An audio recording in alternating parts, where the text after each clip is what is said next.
Commissioner office में additional transport commissioner जी के साथ और उनके कुछ अधिकारियों के साथ हमारा अभी मीटिंग हुआ। उस मीटिंग में हमने हमारे सब मुद्दे रखे और जो मुद्दे इनके हाथ में है, जो मुद्दे इनके हाथ में है वो मुद्दों पे अभी बात हुई। जो ट्रांसपोर्ट कमिश्नर ऑफिस के अधिकारी है ना, उनके हाथ में जो मुद्दे है उधर अभी ज्यादा उसके ऊपर बहस हो गई। उन्होंने दो प्रमुख मुद्दों पे बात की। एक तो बाइक टैक्सी का मुद्दा, उन्होंने बोला कि हमने अभी 4 एफआईआर किए हैं और 6 एफआईआर हो गए। आवाज सगळ्यांना येतो का आता? तो उन्होंने आता सगळ्यांना येतोय, सगळ्यांना तिकडे शेवटपर्यंत। तो बाइक टैक्सी के ऊपर 4 एफआईआर हो चुके हैं। उन्होंने भी चेक किया काफी एरिया से बाइक टैक्सी, काफी मतलब जितना उन्होंने चेक किया पूरे बाइक टैक्सी अभी फिलहाल बंद है पूरे महाराष्ट्र में और पूरे मुंबई में। अगर आपको किधर भी बाइक टैक्सी मिलता है तो आप हमें बताओ, ऐसे उनका बोलना है, हम और एक एफआईआर डाल देंगे। तो सब जगह पे बाइक टैक्सी बंद है क्या अभी? नहीं। चालू है क्या? तो हम चेक करेंगे और उनको बताएंगे, चेक करेंगे। दूसरी बात है, जो हमारा पहला मुद्दा है जो हमारे रेट के बारे में है, तो हमने उनको बोला कि हमको अभी जो आरटीओ का रेट है वो रेट मिलना ही चाहिए, उसके अलावा कोई भी रेट नहीं चलेगा। उन्होंने उसके ऊपर कुछ बहस की। डिटेल में क्या बहस की, मेरे भाई लोग जो वहां पे थे वो बताएंगे। इंपॉर्टेंट मुद्दे ऐसे हैं कि हमने उनका बोलना है कि आपने अभी तक एग्रीगेटर पॉलिसी नहीं बनाया। तो मैंने बोला गलती आपका है, हमारा गलती नहीं है। आपने 5 साल टाइम पास किया, आप अधिकारियों ने काम नहीं किया, गलती हमारा नहीं है, हमको हमारे रेट मिलने चाहिए। तो ये एक मुद्दा है। तो मंगलवार को उन्होंने मीटिंग रखी है ओला, उबेर, रैपिडो और सब अधिकारियों की। 15 लोगों ने अर्जी दी है इसके लिए। किसके लिए? एप्लीकेशन के लिए। तो उन्होंने मंगलवार को मीटिंग रखी है। तो वो बोलेंगे मंगलवार को फैसला सुनाएंगे मीटिंग होने के बाद। ये उनका कहना है। हम लोग इस बात पे ठाम है कि जब तक रेट बढ़ेगा नहीं तब तक यहां से हिलेंगे नहीं। ये सब बात, ये चीज पे सब लोग रेडी है। दूसरा एक इंपॉर्टेंट मुद्दा है कि आज के तारीख में इन कंपनियों के पास एग्रीगेटर लाइसेंस नहीं है।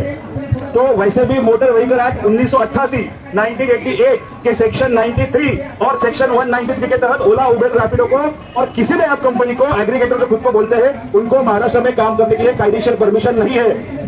अगर कोई उस कंपनियों पे काम करता है तो उसको 1,60,000 रुपए का जुर्माना है। उस तरह से देखा जाए तो जो हम लोग ये कैब कंपनियों का काम बंद कर रहे हैं, जो हमने बंद किया है वो कायदेशीर बंद है और मेरे ख्याल से ये पहला बंद है तो कायदेशीर है। तो जो हम काम कर रहे हैं वो लीगल काम कर रहे हैं, किसी को डरने की जरूरत नहीं। मैंने ये सब फेसबुक पे डाला हुआ है, सुबह तो मैंने लेटर डाला उसमें, उसके बारे में हमने इनको भी अवगत किया एडिशनल कमिश्नर को। उन्होंने भी ये बोला कि हाँ आप बोल रहे हो सही हो, अभी इन कंपनियों को काम करने की अनुमति नहीं है हमारी ओर से। तो जो हम बंद कर रहे हैं हम सही कर रहे हैं, उनका काम वो नहीं कर रहे, इसलिए हम उनका काम कर रहे हैं। सही बात है। तो आज से हम सब आरटीओ के अधिकारी हैं, क्योंकि वो उनका काम नहीं कर रहे, हम उनका काम कर रहे हैं। हमको गाड़ियां रोक के बंद करने का अधिकार है।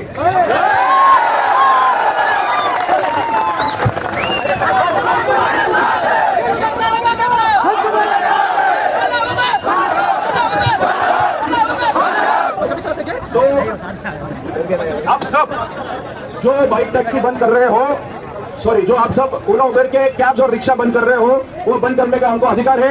कानूनी दृष्टि से जो भी हम कर रहे हैं वो सही कर रहे हैं। सिर्फ ये 4 लोगों ने मिलकर करना है, किसी को मारना पीटना नहीं है। जो हमने आज तक सक्सेसफुली किया है इसको ही करना है। मैंने आपकी ओर से अधिकारियों को ये बोला है कि मंगलवार को वोट को होता है, बराबर है ना।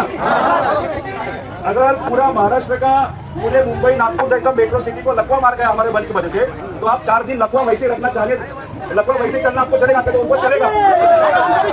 तो मैंने भी आपकी ओर से उनको बोला है, उनको चलेगा तो नहीं। सुनो,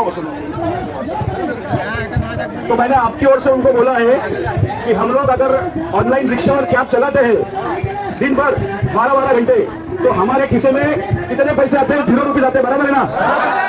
और अगर हम नहीं चलाते तो भी 0 रुपये आते हैं। तो चलाना नहीं चलाना हमारे लिए सेम ही है। तो आप ऐसा मत समझो कि हम मंगलवार तक आंदोलन खींच नहीं सकते, हम अगले मंगलवार तक भी आंदोलन खींच सकते हैं। सही कहा मैंने। तो पूरे महाराष्ट्र को समझने दो। जो एयरपोर्ट पे प्रवासी आते हैं, जो रेलवे स्टेशन पे प्रवासी आते हैं, उन बेचारों का जो हालत हो रहा है, इसके वजह से इन अधिकारियों को कुछ फर्क नहीं पड़ रहा है। नहीं पड़ रहा है। सही बात है ना। नहीं पड़ रहा है। इनको फुर्सत में मंडप पर घूमने के लिए शनिवार रविवार इनको घूमने जाना चाहिए। नहीं मिलेगी। तो पूरे राज्य की जनता को समझना चाहिए कि इतने आलसी अधिकारी हैं जिनको एक छोटी मीटिंग अरेंज करनी चाहिए या जिनके